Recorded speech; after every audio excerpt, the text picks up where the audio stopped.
So, my wife 26F call her Mia cheated on me 27M with a friend of mine 27M call him Jack for the story's sake. A bit of backstory. We met when I was 22 at another friend's wedding. She was a good friend of the bride and I the groom, and they sat us at that table so we would get together.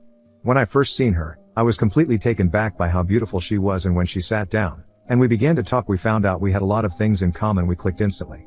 We talked for a while, ate the dinner and took to the dance floor. We danced and drank through the night. We ended up kissing in the middle of the dance floor, and when we pulled away, our friends, the bride and groom, came up to us and asked what was up between us. They were really excited to play matchmaker. We just shrugged it off and carried on with our night. We left not exchanging numbers, but about a week later I got a text from her asking me out. Bride gave her my number. I of course said yes, and it turned into a relationship. The relationship was great. Other than small arguments, we never really fought, and it was never anything really serious. I eventually asked her to marry me about 2 years into us dating, and we were married less than a year later. We were married for a little more than a year when it all came crashing down on me. Just before our first anniversary, there were little things that were irritating me. She became more guarded of her phone, girls' nights became more frequent, and our sex life was almost non-existent. I had brought this up on multiple occasions but was brushed off, and that I'm letting my insecurities get to me. She would continue go on as if what I felt and tried to communicate didn't matter to her, so I became colder and colder. I stopped giving her a goodbye kiss as I leave for work, and unless it was something important, we hardly spoke. One night while she slept, I took her phone and laptop and skimmed through her texts, emails and messenger apps and found nothing, and from reading stories on here I checked her car. I grabbed her keys and looked in her car and found a second phone. I knew in that instant what was going on, but I wanted all the evidence for when I call her out. I didn't want her to say something like it had only happened once or anything stupid like that. I looked through the phone and found only one number. I read through every message. I connected the phone to my computer and printed out every message and every photo and spent the night researching divorce lawyers. I spent hours of my day in my at-home office reading bios of lawyers and found one that I liked and emailed him, but as it was a Saturday, he wasn't in the office. I then wanted to know who the guy was, so I grabbed my phone, typed the number. I wanted to call and pretend I'm Spectrum, because who doesn't have Spectrum, but Jack's contact popped up. It took me a minute to put two and two together, but when I did, I blew up. I was yelling and cursing in my office, and my wife opened the door to check on me, but when I see her, I told her to get the F out. She closed the door and went to our room. I had never cursed at my wife or raised my voice above a normal volume. All of day I never left my office. I was just silently raging, just glaring at the wall. I called one of my friends, groom from the wedding, and tell him I need to go for a drink and asks if he'll come with me. He must have heard something in my voice because he asked if I was okay. I told him I wasn't and I really need to drink. So, without word, I took all the printouts and left to go to the bar. I arrived first, ordered 4 shots of Jack and a beer. I was on my last shot when my friend, call him Ted, arrived and asked what's going on. I told him straight out Mia is cheating. He gave me sympathy and I asked if he wanted to know with who and told him it was Jack. He became visibly irritated. He was the one that introduced me to Jack and all he could say was I'm sorry over and over. Jack and I were never super close. We wouldn't ask one another to hang out, but if we see each other at a get-together we were friendly. I told Ted don't mention this to anyone as I had just found out and I haven't even spoken to Mia or a lawyer yet. I asked him not to tell his wife, and if she asked what was wrong with me to say I'm having problems at work. He agreed. We drank and talked for most of the night, then I called an Uber and went home around 3 a.m. It was the first time I looked at my phone since I called Ted, and there was missed calls, a bunch of texts, all from Mia asking me where I was, when I'd be home and if I was okay. I got home and she was asleep on the couch. I just walked up to our bedroom and went to sleep. I woke up with her in the bed, so I got dressed and left the house. I went to go pick up my car and go to my office and buried myself in work for the day and went back home around 10 p.m. To my surprise, my wife was there to greet me, and she told me she had made me dinner. She asked if I wanted her to heat it up. I told her no and went to bed. She followed soon after asking what's been wrong with me. I told her to leave me alone and that I wanted to sleep. She kept pestering me. Eventually I snapped and yelled, Mia, stop, I am trying to sleep, go away. The next morning, I received an email from the lawyer asking to meet later in the day, and I confirmed and got ready for my day. I went downstairs to leave, and Mia had made breakfast asking to talk. I made a small plate and sat down. She started by saying I've been acting different and going on and on about how I changed, and she wants to know why. I told her work has been stressful and soon it would be all over. I finished up and told her I've got to go. I went to my office and counted down the minutes to go meet the lawyer. When I left, I told my assistant I'm going out to lunch with a client. My wife would call my work sometimes and left. The meeting with the lawyer went well and I handed over all I had gathered on her, and the lawyer had told me, well, I'm sorry for all that's going on, but I'm happy you gathered all this information. You see, we live in an at-fault state. So your wife has no claim on most of your money. I told him I didn't even think about that. I was just thinking I've got to divorce her as soon as possible. He asked to keep the evidence, but I told him I'd prefer you to just make copies as I haven't told my wife I knew yet and I don't want to hear her excuses. He agreed and had his assistant make copies. I asked when she will be served with papers. He told me about 2 weeks. I then thanked him and left.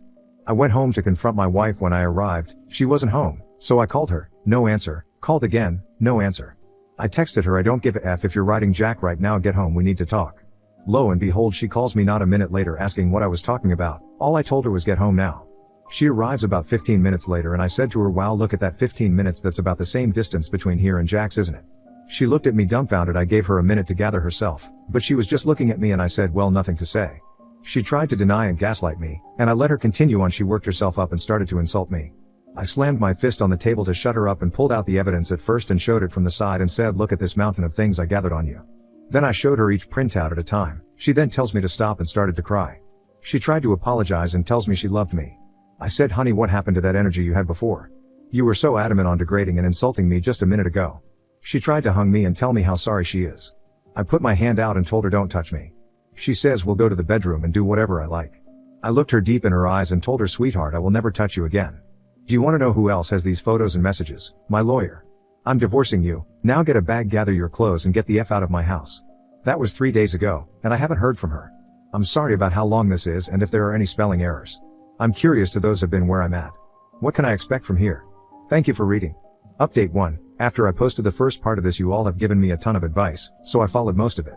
This morning I planned on doing a bit of damage control of my life, so I scheduled an appointment with my doctor to get checked for STDs, and I have that appointment in 2 days.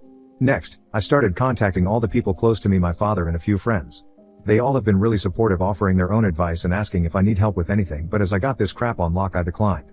I then started to contact her family. I sent a text to her mom and dad, thanking them for allowing me into their family and that I was grateful for all that they had done for me. But Mia and I are getting divorced and that I would miss them terribly. Not really, they were very suffocating, and while they are great people, I'm happy I no longer have to deal with it. I then told them if they had any questions, feel free to ask. I didn't hear back from them for a while, so I moved on to Mia's sister. This kind of hurt because her sister and I were good friends, and I knew this would mess up that friendship. I texted her, hey, I'm sorry to have to text you this, but Mia and I are going to get a divorce and I wanted you to know. I want to thank you from day one, you accepted me as a brother. I will be around if you ever need anything from me. Around the time I sent the text, her parents responded back. I'll type up how the conversation went. Parents, we are so sorry to hear this. What happened? Why hasn't Mia said anything to us? Mia has been in at least a year-long affair. I suspect it started before our wedding. I'm unsure why she hasn't reached out, but I think you should call her. She left the house. I figured she would have gone to you. Parents, no, we haven't heard from her. We'll call her. Thanks for letting us know. Are you sure she was having an affair? I am positive. I found their texts. Parents, we're so sorry that she did that. We'll try and get in touch with her. After dealing with her family, I moved on to Jack's fiancé. I can't remember if I told you all that he is engaged in the first part. I know it was brought up in some of the comments. I thought this was going to be difficult, that Mia and Jack would have conspired some master plan, but either Mia didn't tell him I found out or they're just idiots. I sent her a text around 2 p.m. and asked if we could meet for a coffee or something. By 2:05 she agreed and told me to meet her at some gross hipster coffee shop across from her work at 2:30. I arrived first, ordered my horrible coffee and waited for a few minutes. She walked in, ordered hers and came and joined me. I told her there's no easy way to say what I'm about to tell you, so I'm just going to blurt it out. Jack has been cheating on you with my wife. It's been going on for more than a year. She was obviously shocked, so I then told her I only found out a few days ago. I know I should have told you then, but I had a divorce to get started and my own pity to deal with. She asked how I found out. I told her everything that's in the first post. I then asked if she wanted to see the evidence I gathered and pulled out a binder. She grabbed the binder and skimmed through the messages and pictures and just started to silently cry. I told her she's more than welcome to take the binder, extra copies, if she wanted to confront Jack with it or use it to see if he would lie. She thanked me, stood up, took the binder, and I told her if she needs anything from me to let me know. She nodded her head and walked out looking very defeated. I know you all told me to just stay sober, keep a level head and whatnot, but my world just came crashing down on my head. I'm going to take this week to sit on my back porch, drink, smoke cigars and blare music. After this week I'll stop feeling sorry for myself, get back to my usual schedule. On a more positive note, I've already packed up most of her things, clothes, jewelry, etc. I also threw in our wedding book and every photo that has her in it in the boxes. If and when she comes back for her stuff, I don't want her here any longer than she needs to be.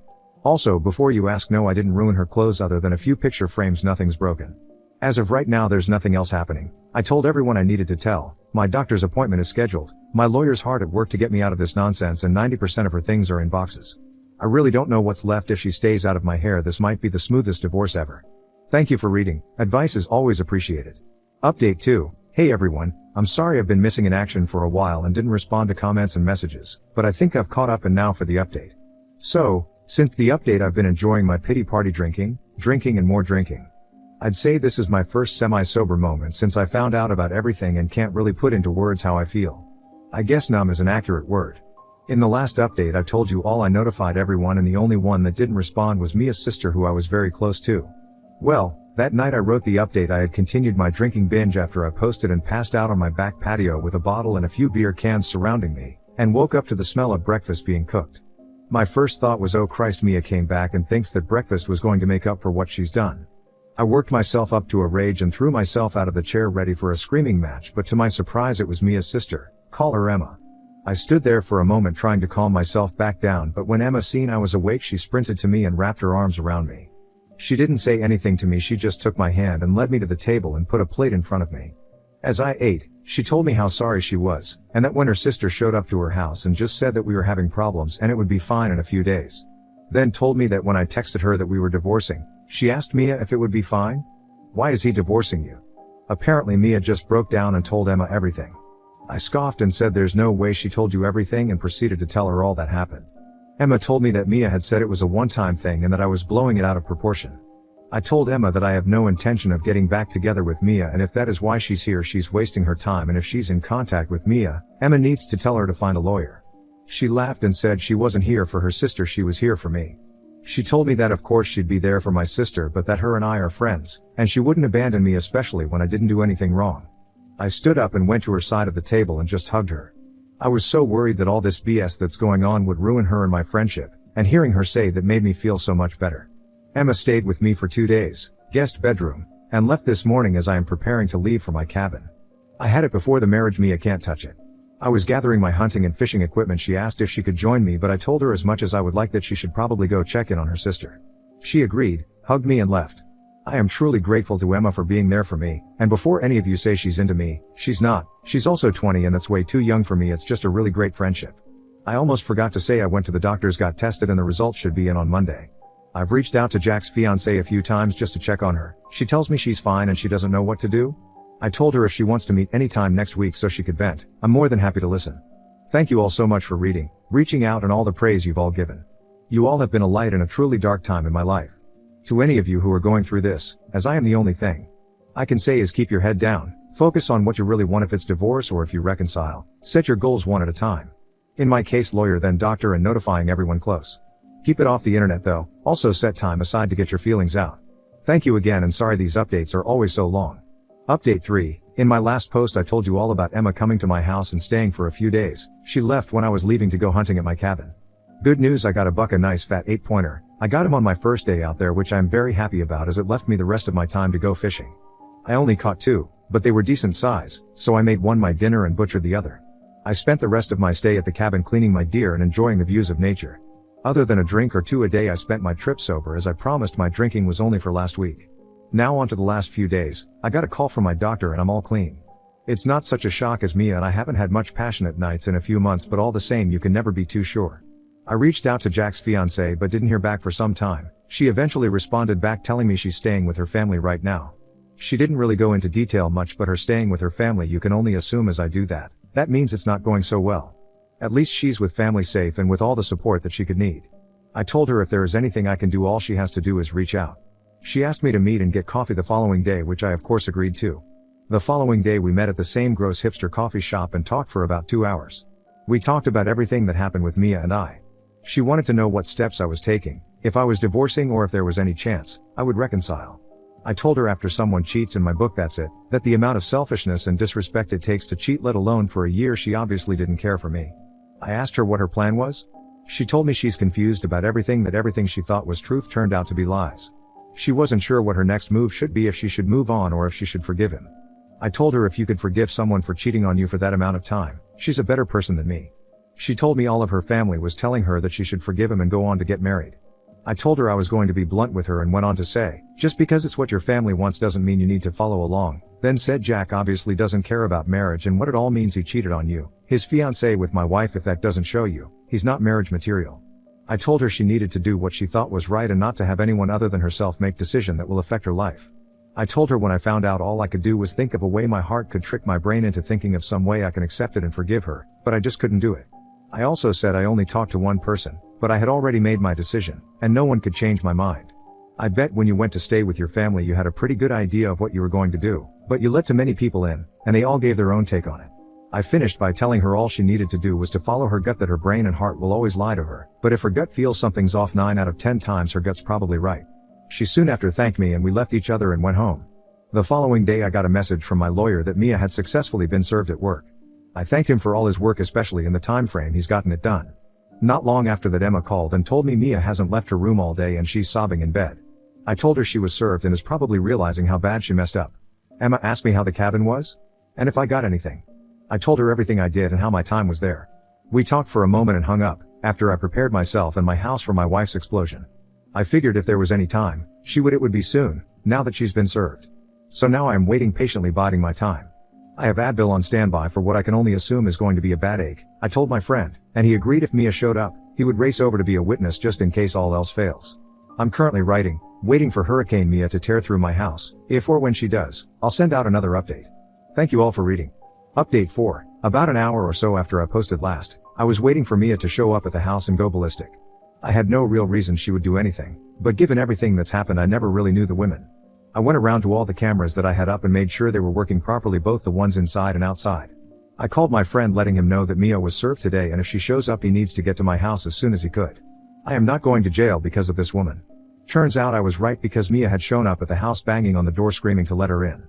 I immediately called my friend and Emma to get here, because Mia is beating down my door. She was cursing my name, begging me to let her in, calling me every name in the book and how I could be so heartless.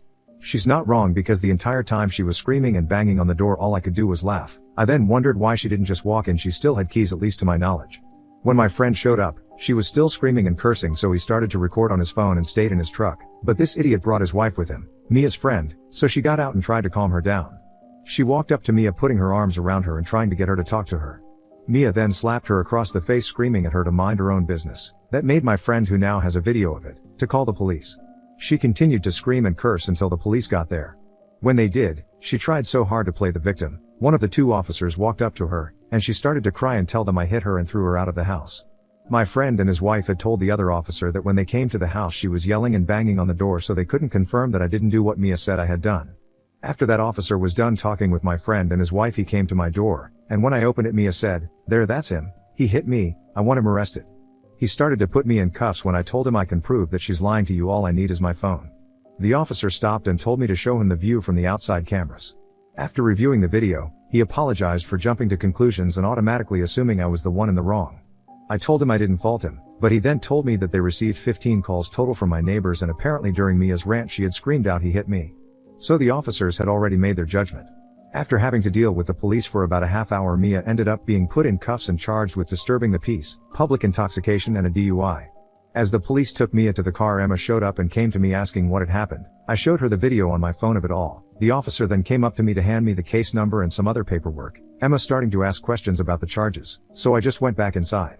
Emma followed soon after and sat next to me. She told me she left her house for 10 minutes to run to the store, but when she got back Mia was no longer in the living room, so she thought Mia had gone to bed after she drank too much wine. Emma and I talked for a while and she asked me if she could stay the night. I said she was welcome anytime. She told me that Mia had to spend the night in jail. I don't know why, but they could bail her out in the morning. She told me that when I went back inside, she called her parents to let them know what was happening and to see if they could bail Mia out because Emma doesn't have that kind of money. We had a beer together and soon went to bed. When I woke up in the morning, Emma already left to meet with her parents. I haven't heard from Mia, Emma or their parents, but I don't think it's a fun conversation. Update 5. I haven't heard from Mia since that night, but my lawyer was contacted by hers letting him know he'll be representing Mia. Finally, we can start this process. I also reached out to Jack's fiancée to see if she has any news on her front. We only texted back and forth, but she told me she has kicked him out of her house, and had her father and brother pack up all his thing and drop it off at his house. She told me her dad and brother wanted to beat him, but she asked them not to and that she just wants to put all this behind her and move on. She thanked me for checking on her and tells me her close friends are there for her when she needs them. I sent her the link to my Reddit page so she can see all the support you all give to me and to her. On Friday, the moment I got off work, I raced home. My plan was to go back to my cabin for the weekend. When I arrived, Emma was in my driveway. She wanted to grab her sister's things and had a list of what my wife expected. I skimmed through it and all, but one thing was already in a box or sitting in my garage waiting to be picked up. I told her I'm not transporting or touching anything that's in here. I'm not going to be responsible if Mia wants to claim I destroyed her stuff. I told her I'd pay for a moving company to come and pack and take all her things for her because right now I'm going to my cabin and don't have the time to deal with Mia's crap.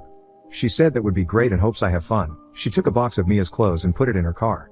She then turned to me and asked if she could tag along this time. I said sure, why don't you go back home, drop off the box and pack a bag for herself. By the time I went to the store and packed up the truck she was pulling up, I locked up my house and took off to the cabin with Emma. The weekend went really well. The last time I was up there I realized what a gem that place is. It has a beautiful view and is completely secluded, so I don't have to deal with any people. It's a place you can truly breathe in and relax. On Monday I called a moving company and by today, Tuesday, 3 guys in a big truck pulled up and started loading. I had every box open and recorded as they closed the box and picked it up. I took pictures of all the furniture and recorded as the movers loaded it. I thanked them all for tolerating me and tipped them each an extra $50. I then sent all the recordings and pictures to my lawyer and carried on with my day. The house seems empty but also clean without all her things here.